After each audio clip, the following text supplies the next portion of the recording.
Hello Radhe Radhe. Welcome back to my channel. तो दोस्तों कैसे हैं आप लोग, और आशा करते हैं अब तो पढ़ाई स्टार्ट ही हो गई होगी, और प्लस जितना भी टाइम है अब थोड़ा बहुत उसमें से पढ़ाई को दे रहे होंगे। ठीक है, तो देखिए अब आज का जो मैं अपना बता दूं शेड्यूल क्या क्या आज होगा। तो देखिए पहले तो हम लोग पेपर फर्स्ट में चैप्टर नंबर 14 जो देख रहे हैं, इसके बाद 15 और इसके बाद 16, जिसके दो पार्ट होंगे।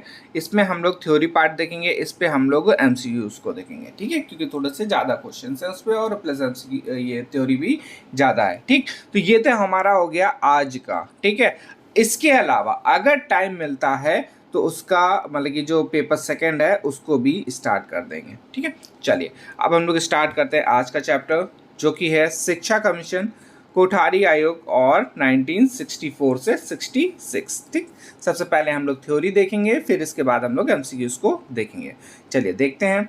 भारत की केंद्रीय सरकार ने स्कूली शिक्षा प्रणाली को नया आकार और नई दिशा देने के लिए एक आयोग का गठन किया, जिसका नाम था शिक्षा आयोग। और ये यहाँ पे पूरा एडिट कर लीजिएगा, 1964 से लेके 66। ठीक है, और ये काफ़ी इम्पॉर्टेंट भी होने वाला है, क्योंकि ये बेसिक शिक्षा मान के चलिए आप है।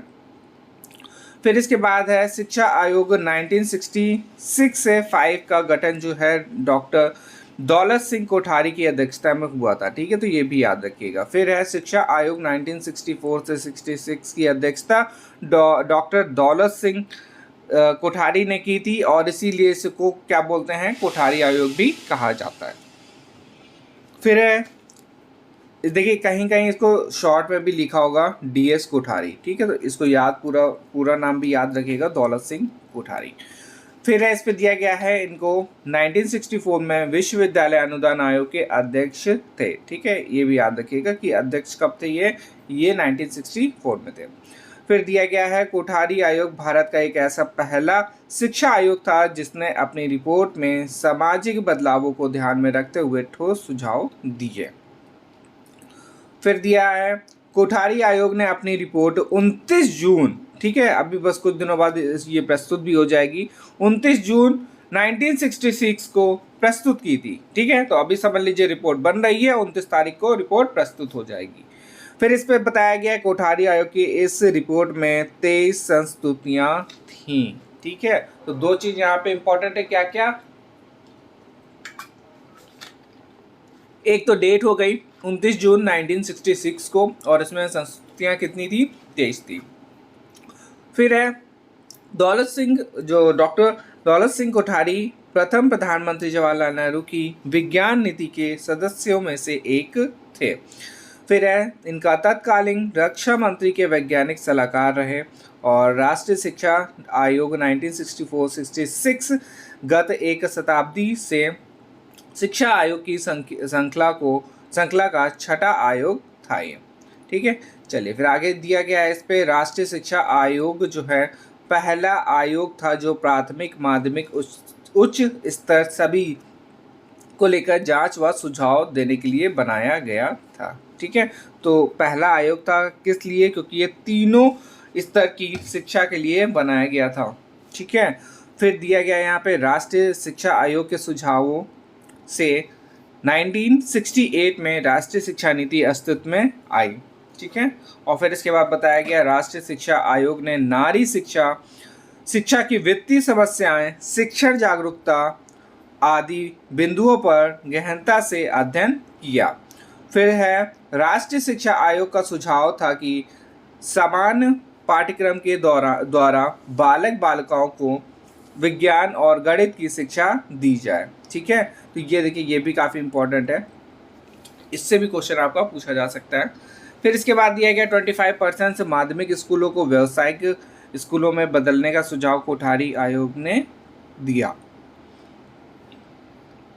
फिर दिया गया है कोठारी आयोग का सुझाव था कि प्राइमरी स्तर पर मातृभाषा में शिक्षा दी जाए, जबकि माध्यमिक स्तर सेकेंडरी में स्थानीय भाषा में शिक्षा दी जाए। ठीक है, अब देखिए ये वाला पॉइंट में थोड़ा सा कंफ्यूजन हो सकती है, तो इसको फिर से देख लीजिए कि प्राइमरी स्तर पे बोला था कि मातृभाषा में शिक्षा दी जाए, और जो माध्यमिक स्तर है सेकेंडरी स्तर है उसमें क्या है, स्थानीय भाषा में शिक्षा दी जाए। ठीक है, जो स्थान के रिलेटेड में है, मतलब कि कोई जो भी भाषा है उसमें शिक्षा दी जाए। ठीक, चलिए आगे देखते हैं। कोठारी आयोग का सुझाव था कि 6 वर्ष पूरे होने पर ही बालक बालिकाओं का नामकरण प्रथम कक्षा में कराया जाए। ठीक है, तो 6 वर्ष जब पूरे हो जाए तब उनको फर्स्ट क्लास में डाला जाए।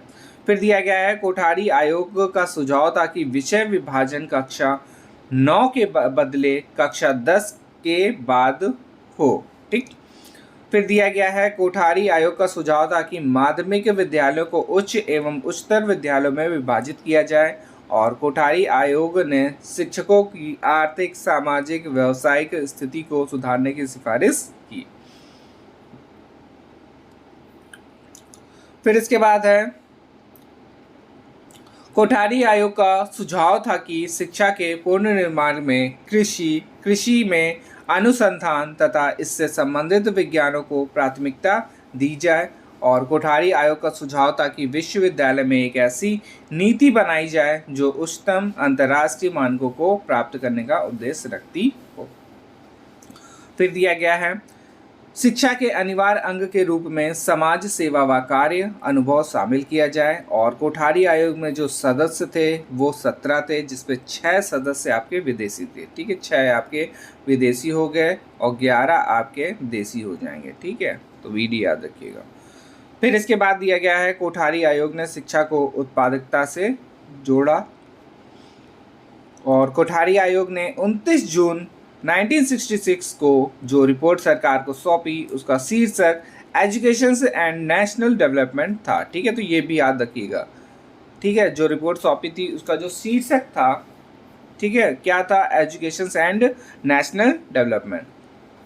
फिर लास्ट है पॉइंट, राष्ट्रीय शिक्षा आयोग की व्याख्या, भारत का भाग्य उसकी कक्षा के में आकार ले रहा है।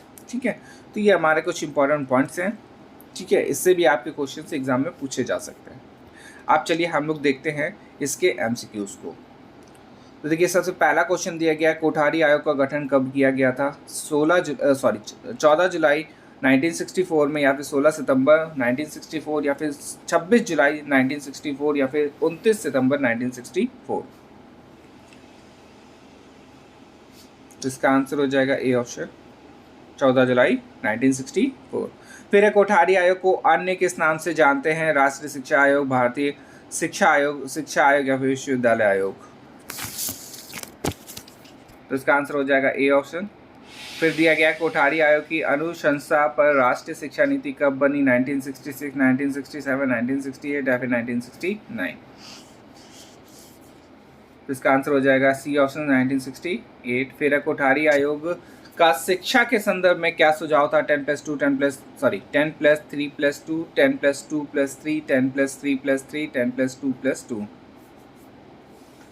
तो इसका आंसर हो जाएगा बी ऑप्शन। ठीक है, 10+2+3। फिर क्वेश्चन नंबर 5, और इसमें दिया गया संपूर्ण राष्ट्र में एक समान शिक्षा संरचना लागू करने का सुझाव किसने दिया? मुदालियर आयोग, राधाकृष्णन आयोग, कोठारी आयोग या फिर सार्जेंट आयोग ने। संपूर्ण राष्ट्र में एक समान शिक्षा का संरचना लागू करने का सुझाव किसने दिया था? तो इसका आंसर हो जाएगा कोठारी आयोग ने दिया था। फिर है राष्ट्रीय शिक्षा आयोग के सचिव कौन थे? जेपी नायक या फिर आर.ए. गोपाल स्वामी या फिर एम.बी. माथुर या फिर H.L. इल्वेन। तो इसका आंसर हो जाएगा ए ऑप्शन, जेपी नायक थे। फिर है क्वेश्चन नंबर 7, और इसमें है आज़ादी के बाद संपूर्ण शिक्षा पर बनने वाला पहला आयोग कौन सा था? राधाकृष्णन आयोग, मुदालियर आयोग या फिर कोठारी आयोग या फिर सार्जेंट कमीशन। तो इसका आंसर हो जाएगा सी ऑप्शन, कोठारी आयोग। ठीक है, फिर दिया गया है कोठारी आयोग के प्रथम अध्यक्ष थे doctor Prakash Kothari, doctor D.S. Kothari, doctor A.K. Basu या फिर डॉक्टर A.K. मुखर्जी। तो इसका आंसर हो जाएगा बी ऑप्शन। ठीक है, D.S. कोठारी, जो मैंने बताया था शॉर्ट में भी बोला जा सकता है इनको। ठीक है, चलिए आगे देखते हैं। कोठारी आयोग ने अपनी रिपोर्ट कब प्रस्तुत करी थी? इस पर दिया गया है, अभी मैंने बताया था इसको भी, 29 जून 1966, 11 अगस्त 1968, 29 जून 1966 या फिर 21 अगस्त 1968। तो इसका आंसर हो जाएगा सी ऑप्शन। फिर है नई राष्ट्रीय शिक्षा नीति कब बनी थी? 1980, 1982, 1984 या फिर 1986? तो इसका आंसर हो जाएगा डी ऑप्शन 1986। फिर है प्री प्राइमरी शिक्षा का सुझाव किसने दिया था? कोठारी आयोग ने, राधाकृष्णन आयोग, मुदालियर आयोग या फिर सार्जन कमीशन? तो इसका आंसर हो जाएगा ए ऑप्शन कोठारी आयोग। फिर है कोठारी आयोग ने कौन सा सूत्र प्रस्तुत किया? त्रिभाषीय भाषा सूत्र या फिर संशोधित त्रिभाषा सूत्र या फिर पंचम भाषा सूत्र या फिर संशोधित पंचम भाषा सूत्र? तो इसका आंसर हो जाएगा बी ऑप्शन संशोधित त्रिभाषा सूत्र। फिर है कोठारी आयोग ने किस स्तर की शिक्षा के विकास की सिफारिश की थी? प्राथमिक शिक्षा, माध्यमिक शिक्षा, उच्च स्तरीय या फिर उक्त सभी? तो इसका आंसर हो जाएगा डी ऑप्शन। फिर है कॉमन स्कूल सिस्टम लागू करने की सिफारिश किसने की? ठीक है, मुदालियर आयोग, कोठारी या फिर राधाकृष्णन या फिर सार्जन कमीशन? तो इसका भी आंसर क्या हो जाएगा? कोठारी आयोग। फिर है कोठारी आयोग के सदस्यों की संख्या कितनी थी? 12, 17, 22 या फिर 29? तो इसका आंसर हो जाएगा 17। फिर है कोठारी आयोग कैसा आयोग था? उच्च शिक्षा के लिए, माध्यमिक शिक्षा या फिर प्राथमिक या फिर व्यापक आयोग था? तो इसका आंसर हो जाएगा डी ऑप्शन व्यापक आयोग था। ठीक है, तीनों के लिए थी ये।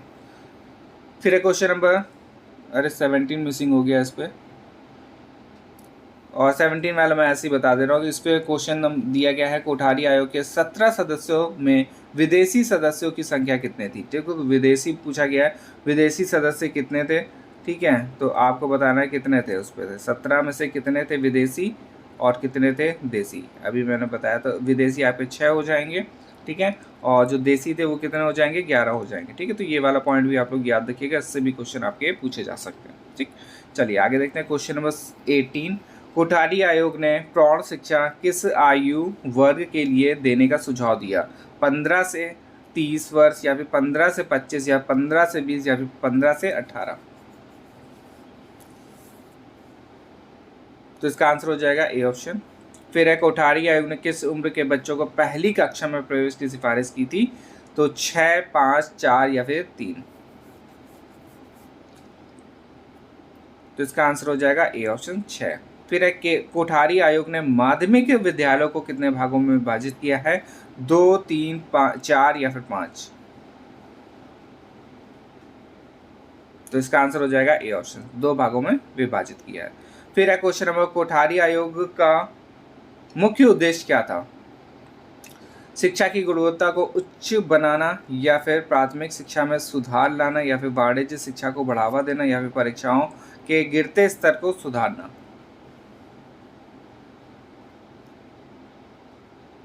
तो इसका आंसर हो जाएगा ए ऑप्शन से शिक्षा की गुणवत्ता को उच्च बनाना। फिर है DS कोठारी कौन थे? UGC अध्यक्ष थे, UPC सचिव थे या फिर JNU कुलपति या फिर कुलपति बनारस विश्वविद्यालय?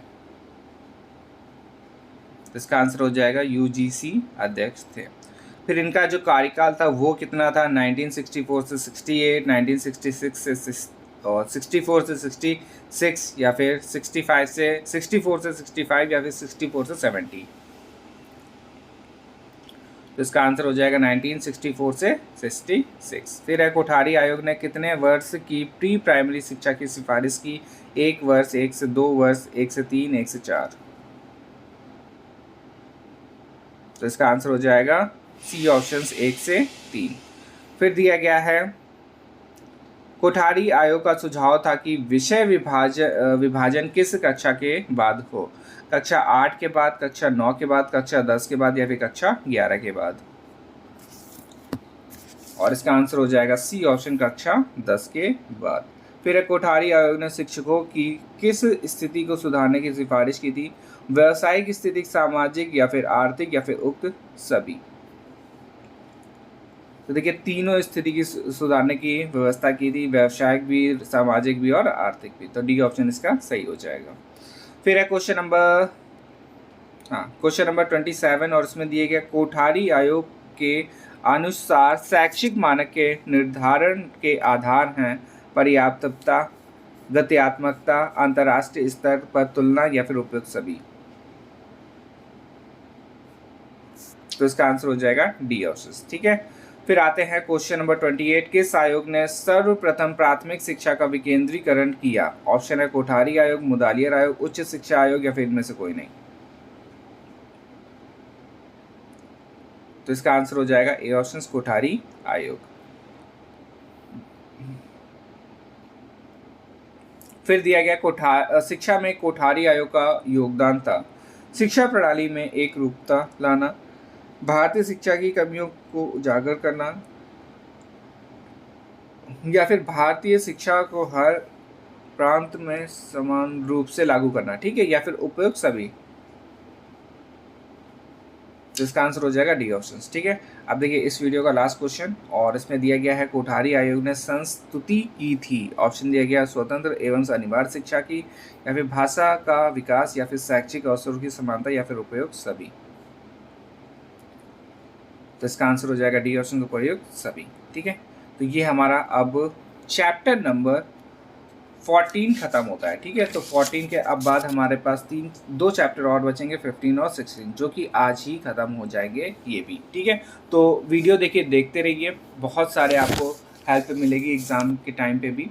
ठीक है, और जो भी नए हों सब्सक्राइब ज़रूर कर लीजिएगा, क्योंकि आप लोग खुद ही देख रहे हैं कि कितनी मेहनत से मैं पूरी वीडियो बना रहा हूँ। ठीक है, और पूरी मैं कोई वो नहीं कर रहा हूँ, जितनी बुक्स हैं सभी की पूरी कोशिश करी कि सभी क्वेश्चन से करवा दूँ। ठीक है, ये नहीं करा कि थोड़ा सा थ्योरी छोड़ दी और एमसीक्यू छोड़ दिया, तो ये नहीं छोड़ा है। जो भी मेरे पास पीडीएफ भी लिए जिन्होंने, उनको भी आपको पता है कि कैसे कैसे मैंने पूरे क्वेश्चंस करवाए हुए हैं। ठीक है, तो मेरी देखिए पूरी मेहनत है, बाकी सब आप लोग के ऊपर है। ठीक है, चलिए मिलते हैं नेक्स्ट वीडियो में, धन्यवाद।